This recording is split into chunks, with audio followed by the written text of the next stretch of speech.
گلیانہ press club registered کی نومنتخب کابینہ کی حلف برداری کی شاندار اور پروقار تقریب کا انعقاد کیا گیا، جس میں صحافتی برادری، معزز مہمانان گرامی، سماجی شخصیات اور مقامی عمائدین کی کثیر تعداد نے شرکت کی۔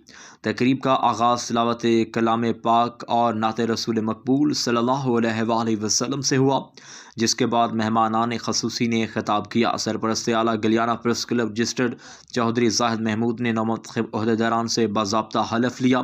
اس موقع پر نومنتخب صدر حاجی نعیم اقبال، جنرل سیکریٹری آصف حسین اتاری اور دیگر عہدیداران نے اپنے اپنے عہدوں کا حلف اٹھایا اور صحافت کے اعلیٰ اقدار، حق و صداقت، دیانتداری اور صحافیوں کے حقوق کے تحفظ کے لیے بھرپور کردار ادا کرنے کے عزم کا اظہار کیا۔ مہمان خصوصی نے نومنتخب کابینہ کو مبارکباد پیش کرتے ہوئے امید ظاہر کی کہ گلیانہ پریس کلب آئندہ بھی ذمہ داری، پیشہ ورانہ مہارت اور غیر جانبداری کے ساتھ صحافتی فرائض انجام دیتا رہے گا۔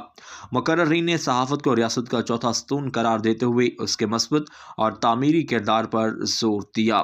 شرکاء نے اس تقریب کو گلیانہ کی تاریخ کی ایک کامیاب اور یادگار تقریب قرار دیا۔ آخر میں نومنتخب صدر حاجی نعیم اقبال نے تمام شرکاء کا شکریہ ادا کرتے ہوئے اس عزم کا اعادہ کیا کہ گلیانہ پریس کلب کو مزید فعال اور مضبوط بنانے کے لیے تمام صحافیوں کو ساتھ لے کر چلیں گے۔ تقریب کے اختتام پر مفتی ظفر اللہ شاکر نے اجتماعی دعا کرائی۔